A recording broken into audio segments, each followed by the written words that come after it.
এবার সে একটা ইট হাতে নিল, পাথর হাতে নিয়ে এসে বলছে, আল্লাহ, তোমার কাছে যদি ওই জাদুকরের কাজের চাইতে এই পাদ্রির কাজ বেশি পছন্দনীয় হয়, এই ইটের আঘাতে এই জন্তুকে তুমি মেরে ফেলো আল্লাহ। এ বলেছে বিসমিল্লাহ বলে পাথর নিক্ষেপ করলো, নিক্ষেপ করার সাথে সাথেই জন্তু ডেড। তখন তার আইন আল ইয়াকিন, হাক্কুল ইয়াকিন হয়ে গেল যে হ্যাঁ, আল্লাহর কাছে এই পাদ্রির আমলই সবচেয়ে বেশি পছন্দনীয়। তার আর মনে কোনো সংশয় থাকলো না। কিশোর মানুষ না, কতটুকুই বা বোঝেন নাই? এবার তার মধ্যে একটা ইয়াকিন চলে আসলো এবং সে পরিপূর্ণ মুমিন মুসলিম হয়ে গেল। এবার যখন সে রাজ দরবারে যায়, তার কাছে পেশেন্ট আসে, মানে একজন মানুষ এসেছে, সে বলছে যে আমার চোখের সমস্যা। সে চোখে হাত দেয়, হাত দিয়ে বলে যে আপনি আল্লাহর প্রতি ঈমান নিয়ে আসেন, আমি আল্লাহর কাছে দোয়া করব, চোখ ভালো হয়ে যাবে।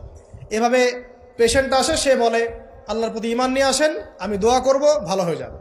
এভাবে আস্তে আস্তে তার নাম এবং খ্যাতি ছড়িয়ে পড়তে লাগলো। যেই তার কাছে আসে সে বলে আগে মুসলিম হন, ইমানদার হন, আল্লাহর প্রতি বিশ্বাস করেন, আমি দোয়া করব, ভালো হয়ে যাবে।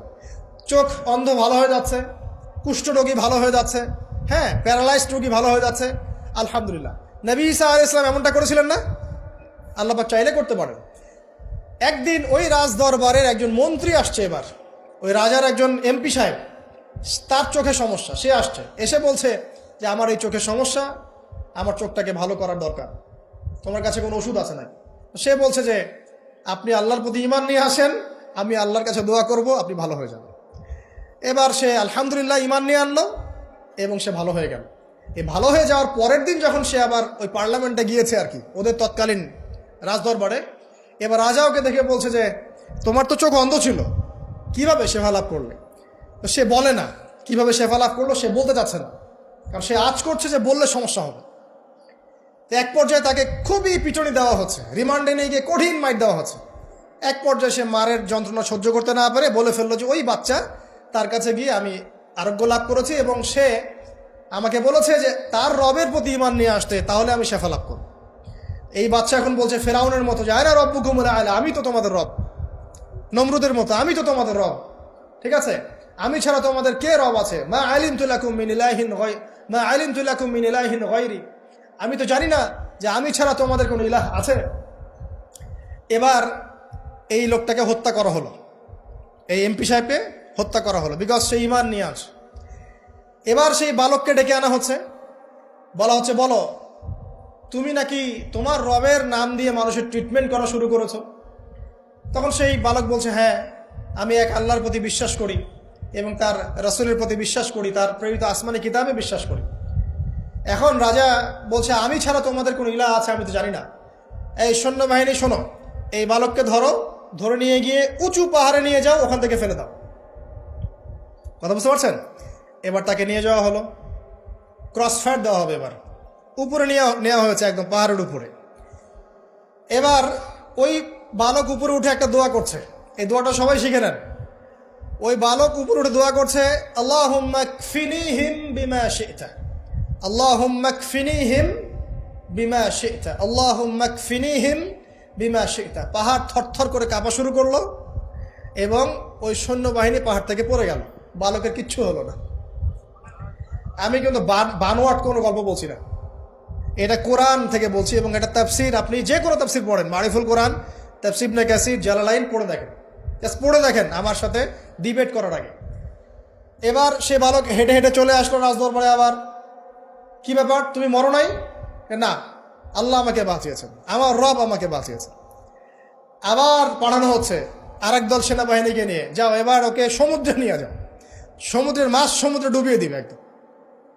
আবার সে ওখানে গিয়ে বলল আল্লাহুম্মা কফিনিহিম বিমা শি'তা, হে আল্লাহ, অর্থ হচ্ছে হে আল্লাহ, আমার বিপক্ষে যারা আছে আপনি যা দিয়ে ইচ্ছা ওদের বিরুদ্ধে আমাকে সাহায্য করেন। অর্থটা হচ্ছে এমন, আল্লাহুম্মা কফিনিহিম বিমা শি'তা, আল্লাহ আপনি আমার জন্য যথেষ্ট হয়ে যান, ওদের বিরুদ্ধে আমার জন্য যথেষ্ট হয়ে যান, যা ইচ্ছা তাই দিয়ে আপনি হেদায়েত করুন, মানে আমাকে হেফাজত করুন, ঠিক আছে? আল্লাহুম্মা কফিনিহিম বিমা শি'তা, ছোট্ট দোয়া। এবার ওই সমুদ্র উত্তাল হওয়া শুরু করলো এবং ওরা জাহাজ থেকে পড়ে গেল। এই বাচ্চা সেফলি আবার চলে আসলো রাজদরবারে। বিশ্বাস করছেন না? চলে আসলো। এবার আসার পরে বলছে, শোনেন, আমাকে এভাবে মারতে পারবেন না, আমাকে এইভাবে মারা যাবে না, আমি আপনাদেরকে বলে দিচ্ছি কিভাবে আপনি আমাকে মারতে পারবেন। তো বাচ্চা বলছে, কিভাবে মারতে পারবো বলো। তখন সেই বাচ্চাটা বলছে যে আপনি সমস্ত এলাকার মানুষকে এক জায়গায় জড়ো করবেন, মানে পুরো নেশনের যত মানুষ সবাইকে একটা মাঠে নিয়ে আসবেন, মাঠের মাঝখানে একটা গাছ রোপণ করবেন বা একটা কিছু স্তম্ভ নির্মাণ করবেন, সেখানে আমাকে বেঁধে ফেলবেন। বেঁধে ফেলার পরে আমার এই ধনুক থেকে একটা তীর বের করবেন, তীর বের করে আপনি নিজ হাতে এই তীরটাকে নিশানা দিবেন, দিয়ে বলবেন বিসমিল্লাহ আল্লাহর নামে, বিসমিল্লাহ আল্লাহর নামে, বিসমিল্লাহি রব্বি হাযাল গোলাম বলে ছুড়বেন। অর্থ হচ্ছে আমি এই রবের, আমি এই বাচ্চার রব, আমি এই বাচ্চার রব আল্লাহর নামে তীর ছুড়লাম, এটা বলে তীরটা নিক্ষেপ করবেন, তাহলে আমি মরবো, তার আগে মরবো। কথা কি বুঝতে পারছি? এবার তাই করা হলো, সমস্ত এলাকার মানুষকে এখানে জড়ো করা হলো। কথাটা ভালো করে বোঝেন, সমস্ত এলাকার মানুষ মানে কি? ওই এলাকার সব মানুষ, মানে মুমিন কাফের যে আছে সবগুলাকে একত্রিত করা হলো। করার পরে বাচ্চাটাকে এভাবে একটা জায়গায় বেঁধে দেওয়া হয়েছে, খেজুর গাছে, তাফসিরে এসেছে খেজুর গাছে। এবার সে এখান থেকে তীর বের করে, বাচ্চা বলছে বিসমিল্লাহি রব্বি হাযাল গোলাম, নিক্ষেপ করলো। তীরটা ঠিক, আল্লাহ পাকের দৃষ্টি দেখেন এত সূক্ষ্ম, ওইটাই বর্ণনা করেছেন। তীরটা ঠিক বাচ্চার এই জায়গায় লেগেছে, এই যে মাথার এইখান থেকে লেগে এদিকে বের হয়ে গেছে। হ্যাঁ, কি বুঝি নাই? ছেলেটা, বাচ্চা বাচ্চা, ওই বাচ্চা ছেলেটার এই যে কপালের এই পার থেকে এই পার পর্যন্ত তীর চলে গেল এবং বাচ্চাটা শহীদ হয়ে গেল, আলহামদুলিল্লাহ। এবং এই বাচ্চাটা যখন মারা গেল বা শহীদ হয়ে গেল, আর সারা এলাকার মানুষ কি দেখলো?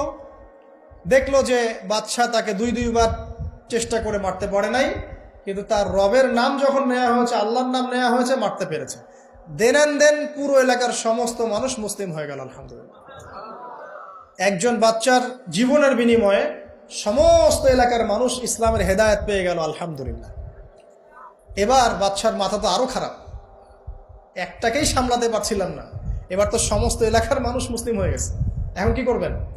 এখন সেনাবাহিনীকে আদেশ করা হয়েছে সমস্ত মানুষগুলোকে জড়ো করো, জড়ো করে একটা গর্ত খোঁড়ো, একটা গর্ত খুঁড়ে সেখানে আগুন জ্বালাও, আগুন জ্বালিয়ে সমস্ত মানুষকে ফেলে দাও।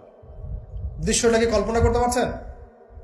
একটা পুরো এলাকার মানুষকে একটা মাঠের মধ্যে একত্রিত করে সেখানে আগুন জ্বালিয়ে সবাইকে সেখানে ফেলে দেওয়া হলো এবং তারা চতুর্দিক থেকে এটাকে অবলোকন করতে লাগলো, মজা উপভোগ করতে লাগলো।